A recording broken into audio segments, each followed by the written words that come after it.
And it's that time once again for the final time this week. It has been a whirlwind of a week Monday, Tuesday, Wednesday, Thursday, Friday, finally here. And we get to step into the world of the big stories across the dailies in Nigeria. This is where we take a deep dive into what the stories are talking about. We take a look at how they affect you, how they affect me, and of course, your thoughts and contributions as well. This is Freshly Pressed on a Feel Good Friday morning here on the Smooth Breakfast on Smooth 98.1. It's 31 minutes past 7, the third day of October 2025. And just like that, October is beginning to walk along very slowly. Before you know it, it picks up pace. But hey, we'll be here to take each and every single day as it comes. My name is Ayokunmi, and it's an interactive session as always. And you know what that means? You, yes, you get to share the spotlight with us. We love to hear from you. We love to read your messages and get your own perspective on the issue. So please send them in to us on WhatsApp on 0911 999 0981 0911 Also join the live stream on YouTube at Smooth 981 FM Lagos. Smooth 981 FM Lagos. All right, joining us this morning to analyze the stories and, of course, give their own perspective on the matters.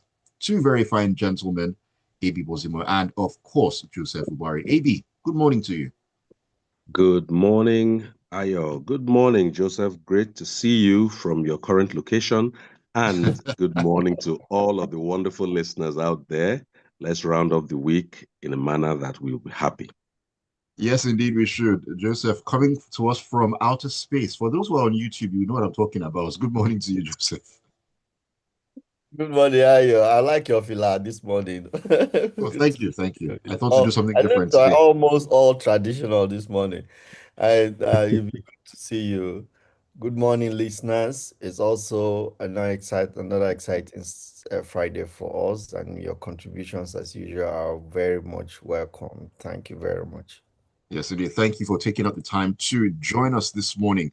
Let us begin talking about this story that's coming from the Daily Trust. Now, according to the former head of the National Bureau of Statistics, the NBS, that is the person of Emikale, he says that Nigeria has emerged as the country with the second largest population of poor people in the world. Now, Kale said that no fewer than 89 million Nigerians are living in poverty, and that's representing about 40% of the nation's population. He was speaking at his presentation at the platform Nigeria's Independence Day event in Lagos. AB, 89 million Nigerians. Some countries don't even have up to 89 million people.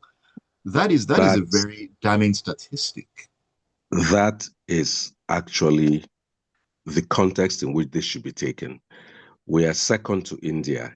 India, by contrast, has a total of about 1.4 billion people. And we have, by the latest things, within 240 million. Yet, by proportion, we are the second on the face of planet Earth in terms of numbers of poor. That is staggering, that is sobering, but that should also give us a framework from where to begin to tackle this. You know, the definitions of poverty, the means by which you can address poverty to bring it down. At least you have 40%. So minimum you should be trying to do is say, sorry for that, say 10% down in a year. Is that possible? 5% down. There should be targets that are set that can actually begin to show trends. The Right. actual numbers may not, we may not follow the numbers, but let's say we go from 40 to 37 to 32 and subsequently 30. That is measurable. You went from one place to the other. I don't know whether his conversation had any reports on the numbers just before the current administration. And I'm not asking that because of politics, but it would be interesting to know whether that number jumped significantly when some of the latest reforms happened. Because as part of the story, he says that the reforms ideally ought to have started, say, 10 odd years ago, almost exactly when the current party in office took power.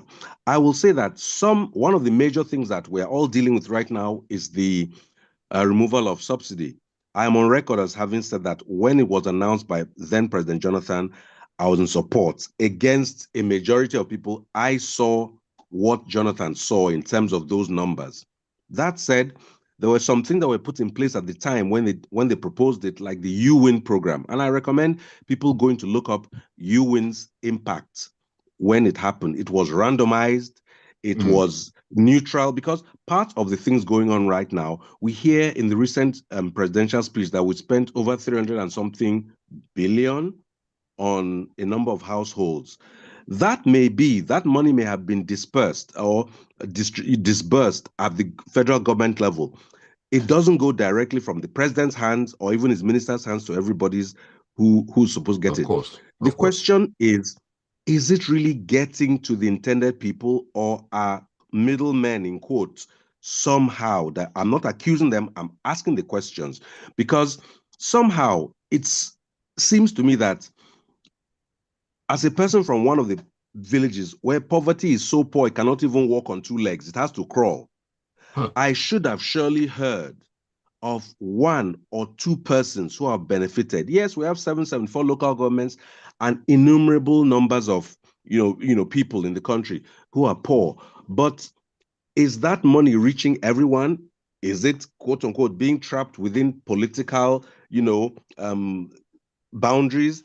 These are those questions that go to the heart of addressing poverty. But there are methods, well studied, scientific, for addressing poverty. And that should be, when you see these kind of numbers as a government, you should take on those methodologies and in a free and fair manner begin to apply the policies and principles to addressing poverty. Let's see measurable declines from 40 to 38, from 40 to 32. Let's be able to say, okay, this is how much we have been able to reduce poverty. Otherwise, those statistics just stand out in stark contrast to the huge numbers. We're talking about $1 trillion economy. A $1 trillion economy where people cannot afford anything is not worth the name that's announced. Yes, indeed. Thank you for that, AB. I mean, looking at the numbers, that's a lots of people, and there's this connection. We cannot take away the connection between poverty and insecurity as well. When you have extreme poverty, it's been said, due to the economic situation of millions of people, the next thing is crime, terrorism, banditry, and so on and so forth, which is a reality that we are living in right now, which is a reality that is coming closer to home in a sense. And this takes us to our next story here. Joseph, I'm coming to you with this one, coming from the Punch newspaper, where it says that states in the Southwest have heightened security following the surge in attacks on communities and killings by suspected bandits and terrorists in neighboring Kwara State. Now, security chiefs in Oyo, Osun, Ekiti, and Ondo states confirmed to the Punch yesterday that they had activated various containment plans to prevent the infiltration of their states by bandits fleeing the ongoing military operations going on in Kwara. There was a period in time when we heard only about these issues in the northernmost states of Nigeria, and then slowly but surely began to move down to the south. Now, Kwara State is, should I say, I don't know if bleeding is the word to use, but Kwara State is dealing with their own issues right now. And at what point do we all as a collective say, we can't keep doing the whole, it's not happening here, so it doesn't affect us? Clearly, it affects all of us. Well, when you have had significant security managers in this country stop short of actually telling you to mind how you defend yourself. In fact, they've almost practically said you have to be involved in how you defend yourself. Then you know that it is really critical. Now, what is striking about this news is that it is coming barely 2 days after the president boasted of how well the country is safe, things are okay, and so on, and a whole lot of many boasts he made in his speech to the nation. Yes, granted that the spillover that's being reported in the Southwest, or the movement that's being reported, is as a result of intense activity in Kwara.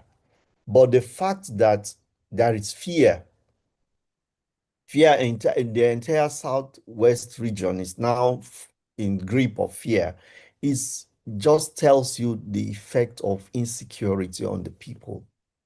So there is danger, and it's always not, don't play the ostrich with such things. You don't pretend they don't exist just for your glory to believe that you're doing well. It's meant to be acknowledged for what it is, and then tell us how you're going to deal, how you're dealing with it.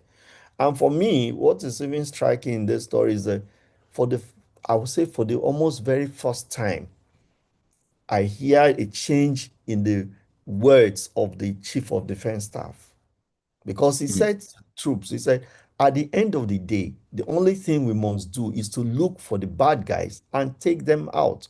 That is the only way we can have peace. That is the kind of statements we want to hear from our security chiefs. It is not telling us how this is the problem, how that's the difficulty, how this is this. We don't want to hear that. We should hear you, and you can never say this too much. He has to keep repeating it. He has to keep telling his men to look out for these bad boys and take them out. For 8 years in this country, the government was sitting on his hand. And the military, watching the body language of whosoever was the leader of this country at the time, could not act. mm, And thankfully, to this administration, I would say we can see mobility, some movement going on. There is some movement in the security agencies. And that's because the body language of Ilya is changing. But that does not mean that we have achieved security yet. So claiming that we have taken control, everything is okay, it's a lie. And people feel differently. It's until right. people feel safe, we have not got security. Until farmers can go to farm and raise crops and sell and have a means of livelihood. Those are the factors that affect our poverty indices. It is whether people can go to hospital and afford medical care. It is whether people can sell, produce crops and sell and have money to take care of themselves, their needs. As long as we are not dealing with those issues, poverty will persist. If you like, send the 100,000 every day to people's families. Yes, it won't really change anything because it is not sustainable. So every solution must be sustainable. Our security architecture must be sustainable. Our drive to eliminate poverty must be Right. sustainable. Otherwise, they don't make any impact. Let us know your thoughts on these issues. Talk to us on WhatsApp on 0911 999 0981. 0911 That is the WhatsApp number. These are very serious matters that should not be taken with any levity whatsoever. This is the point where, as a collective, we need to look at where we are and decide what exactly is it that we want to do. Where exactly is it do we want to go to? We can always talk about it and ponder, but without actually acting upon all the talk, there really isn't anywhere we're going to, really and truly. Anyways, AB, let us kick on this morning. And where are we heading to right now? We're heading to Daily Trust. That's where we're heading to, where there's a report that actually came out, an interesting report. It's the 2025 Transparency and Integrity Index report. Now, it has revealed that only 6 out of 517 ministries, departments, and agencies, otherwise known as MDAs, passed the minimum benchmark, leaving 511 trapped in the red zone. Now, the report revealed in Abuja by the Center for Fiscal Transparency and Public Integrity painted a troubling picture of how critical agencies from finance to defense, agriculture to education continue to lag behind in accountability. That word accountability, AB, it seems like a lot of Nigeria tends to flee from it like it's a bad disease or something. Why?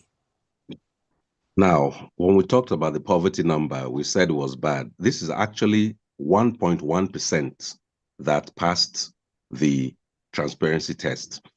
And at the core of transparency when it comes to government MDAs is the notion of trust. Transparency, when properly implemented, builds trust. You have to understand that when the government agencies are going about their work properly, and the people are able to perceive that the processes being followed are pragmatic and easy to understand, even if there are stumbles, people are more understanding. Even when there are challenges that we experience, people say this is part of the process. But when you have so much opacity, as it turns out, 511 out of 517 is complete opacity, then even well-intentioned policies. I've always said that there's a difference between policy initiation, policy implementation, and policy impact. So you might have a good policy at the federal or state level, and you announce it, you now start putting it in place. Definitely, it's not the day you announce the policy that any potential good comes from it. That lag you can earn or lose the people's support based on how transparent you are. Right. And transparency also has to do with what you will decide are your priorities. If you come into office like the president did, we have 511, 517. What are we doing with 517 MDAs? I'm just curious. I'd love to see how they're listed, but you tend to see them inside the budget. That thick piece of paper that has money just thrown towards the National Assembly, thrown towards the presidency. 99% of them are inside the presidency anyway. And let's first of all talk about those who passed. The good ones, the ones who were, decent, were people like NOSTRA, the National Oil Spill Detection and Response Agency. You also have National Investment Promotion Commission. You have ICPC. All of these are above 78% in terms of transparency. Then you have the Development Bank of Nigeria, the TED Fund, and the Bank of Industry, down to 51.29%. Below that, everybody else in the red category. And this includes ministries of defense, and so on. The point is not, in this report, is not to shame, but to act as a guide.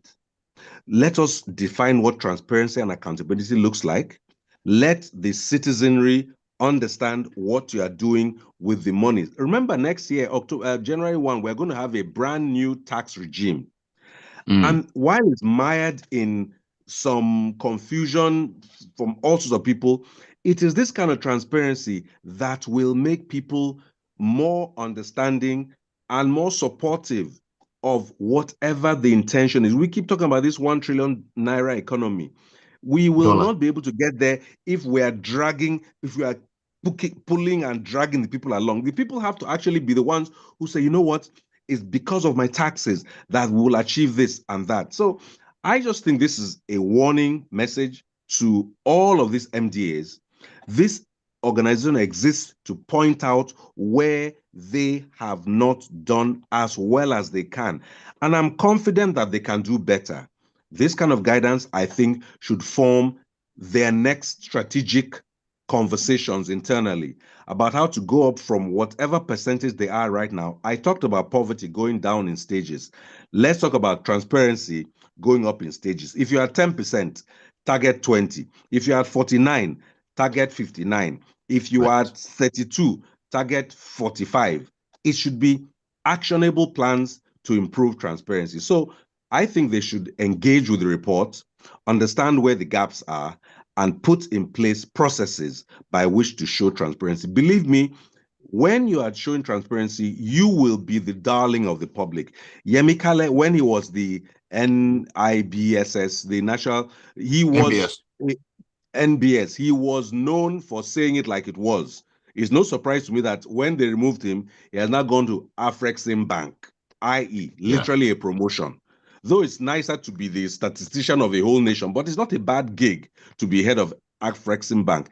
He made his reputation on that. And so when he speaks, I listen. Let these MDAs understand that it is in their enlightened best interest to be transparent. They will get much more to the populace and engage that much better. So, so just me just chip in a little here. You know, see, lack of transparency in the Nigerian system is a cultural issue. We are desensitized when it comes to issues of helping ourselves. We call stealing all kinds of euphemistic names.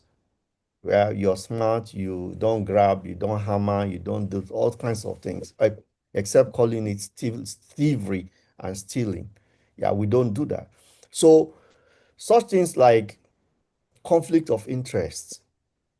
The concept of conflict of interest does not exist in our public sector. There are systems where if you are in position to give value and that value is trickling to you directly or indirectly, it is frowned upon. You can, but in Nigeria, you can award something to your child, to your son, to your wife, give contract, give that, even to yourself. Create companies, shell companies where this fund can flow, and it is okay. It's a way of life among government Mm. officials to take care of themselves. As long as those things exist, there is no how you're going to achieve transparency. So there is need for strong cultural shift and recognize that, look, what is meant for public should be for the public and not for ourselves. As long as Indeed. those who hold the power to decide, to take decisions, continue to think, award things to themselves, and which is primarily, that's why they can never be transparent. That's why there can never be transparency. And until we deal with that, if you look at all the agencies that pass the mark, well, that much money goes there. What is there? But look at where the money is. You find out that Defense. transparency. There's no transparency. Mm. And as the money goes, the less the percentage. That's why Bank of Industry, you find their percentage is low compared to ICPC and all the others, not joining. Perhaps there's less to hide, so they have Yeah, no less room to you know, hide, so they have to yeah. be transparent. Because a Bank of Industry have to still give money out, but maybe somehow these people still take care of their needs. So until that culture changes, we can't go anywhere. That's transparency. That culture of seeking first your own kingdom, it's something that needs to end without a doubt. It's an unfortunate situation that we find ourselves in. I'm looking at the report once again, just looking at those numbers, 6 out of 517. Ah, My goodness. goodness gracious.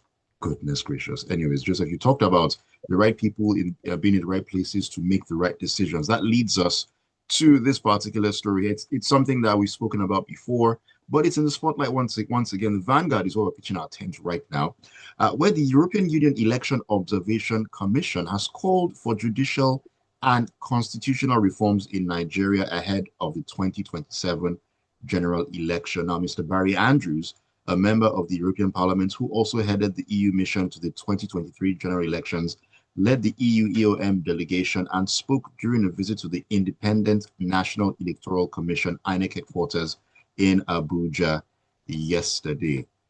These um, these reforms, we've been shouting about them for quite a while, and it seems like it's something that just slipped under the crack. It's like we talk about it, but those who are supposed to make a move on them are not listening or choosing not to hear. Are we going to have any of these reforms anytime soon, Joseph? Yeah, of course, the meeting or the visit actually revealed what's the problem because the reason why we are not seeing any move is because the political elite are not interested in transparency in the electoral system. We're still talking about transparency. Yeah, so when you have people who are benefiting from the dysfunctional electoral system, being the ones to take decision to change it, then it becomes a dilemma for the nation because they won't be interested in ensuring that there's transparency in the electoral system. And they listed where the problem lies. Jega said, what's his name? Yakubu said they have just a few out of the 23, about the five or so belongs to comes to INEC to deal with. The rest, goes to judiciary, the legislature, the executive, the media, and professional bodies. So now the part that is most critical is the constitutional changes, the Electoral Act, the changes that need to be made in the Electoral Act that will change the system. Even what affects the judiciary is still in the power of the legislature to change those things. When should we go to court? What should be the attitude of the court towards electoral issues and so on? What's the deadline? What's the timeline? All of these have to be set by the legislature, and they are not keen. They can pass a change of a national anthem in 24 hours or less than that. But when it comes to what is most critical for the benefit of this country, for governance, for earnest governance of this country, they are not interested. Our political elite have been the bane of this country. From independence, they have always been the problem of this country. And it's not improving, it's not changing. We're even seeing worse things.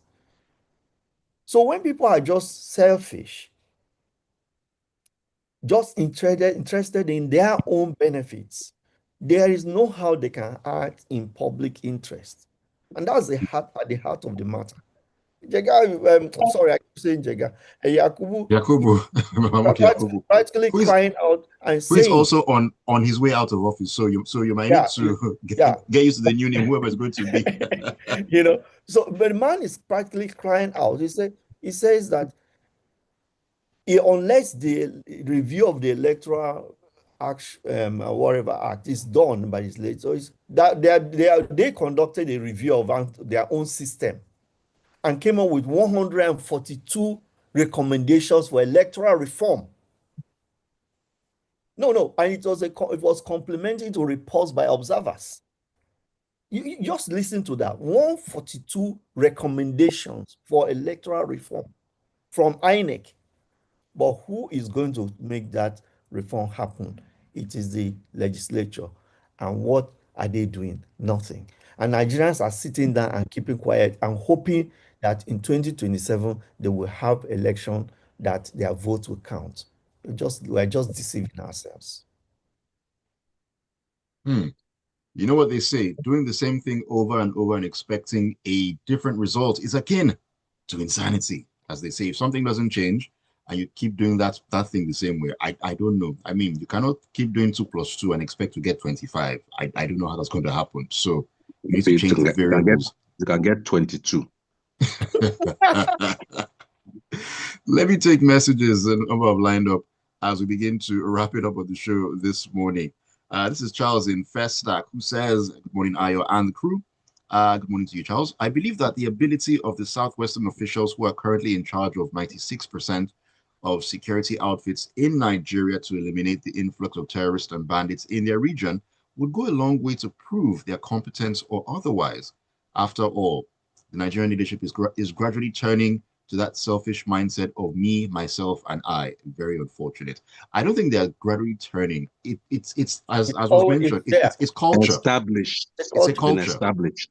It's a culture in governance and even among regular people. Look around. People are always trying to do me, myself, and I. First of all, let me sort myself out. I don't care what happens to you, but as long as I'm fine. Yeah. So it's they're not turning. It's just a cultural thing. Sad, but the reality of what we're living in right now. This is Dr. I, who's in CMS, who says the insecurity spreading to the southwest of Nigeria is future foretold. The rhetoric from government, security agencies, and even the media that try to downplay the severity of the problem by mislabeling the perpetrators as bandits and calling the attacks communal clashes have contributed to the escalation and has emboldened the terrorists. All the rehabilitation and mediation the terrorists have brought us to this point. If they're not ready to treat these terrorists and their sponsors as criminals and prosecute them without any bias, we should be ready for more attacks and destruction in the southwest of Nigeria. This reminds me of the peace talks where these terrorists came with weaponry and all that. And I thought to myself, and warned the police commissioner not to step out of line. They warned the police commissioner that anything they request, he had better do or else. And here we are. All right, this is a message from, let me see here. This is Tony Marine Beach, who says the APC administration, right from the first, always likes to take the cheap, simple approach to solving complex problems. I listened to the president telling us how many billions they've given to poor households and added that the amount to each family was 25,000 naira. We should first ask the president how much that amount is worth since he took over power. I'm sure that is not enough for breakfast for the politicians themselves, aside their family. Worst of it is that the money is not getting to the hands of the persons he's talking about. And I challenge the government to secretly send out some persons to verify this fact. The journalists can do likewise. They only come to collect statistics from the people, and the monies have been whacked by some very wicked fellows. This country, eh? This country. All right, thank you, Tony, for your message. Gilbert Musa That's the Investor says, transparency thing. On security matters, we need to address it from a collective perspective like the regions. We need to ensure we employ state-of-the-art database system to identify people in various wards and local government areas. Identity or identifying is key to arresting insecurity. Interesting comment there, Gilbert, because at 9 on Lagos Talks, we'll be having a conversation on security issues. I have a security expert joining me on this one, and we'll look at things from a tech point of view. So tech is one way we can actually solve a lot of our problems. So 9 o'clock on Lagos Talks, that is going to come up on the Smooth Breakfast. Okay, this is Peter, who says, good morning, Ayo and the Smooth family. Statistics of 89 million poor Nigerians. This is under a Supreme Court declared president that is riding an escalade of 1 trillion. Is it 1 trillion for the escalade? I don't know about that too. Ayo, I've not written in it. I don't know. With the yacht docked in one water close to the villa, actually the Navy has taken possession of said yacht. It's not for the president's use, it's Back for the Navy. to priorities. How was that ever a priority? Well, I mean, in their defense, it was pushed forward under the Obari administration. So, I mean, no surprise there. So, but I'll say that just a word, it was pushed forward. There are many things that push. You can say yay or nay. You could have said nay. Well, there's that. He says, we're joking in this country. It has never been this bad. Nigeria has long left democracy since 2015. Police IG that has gone past retirement, given an order against court injunctions. I beg, Nigeria matter don't tire me. Cisco Delgado says, Ayo, 2 + 2 = 25 is possible in Nigeria. Cisco, I do not doubt you at all. JP says, good morning, Smooth. 6 of 517. Not in the least surprised. We speak a lot about changes, but sadly the system gains in chaos. The fish rots or is preserved from the head. Alrighty, thank you for the messages. And okay, yeah, thank you for all the messages. We need to wrap it up. We've gone over time this morning, but I have to take all your messages. It's always a pleasure hearing from all of you. And thank you so much to you, Joseph and AB, for making it a great Friday. Joseph, take us home. Oh, well, always a pleasure being here. And thanks to listeners for their rich contributions. AB, you make it richer. Ayo, thanks for the platform. It's always very interesting to be here. Thank you. Thank you so much. AB. Thank you. Nigeria matter cannot tire us. Despite how it looks.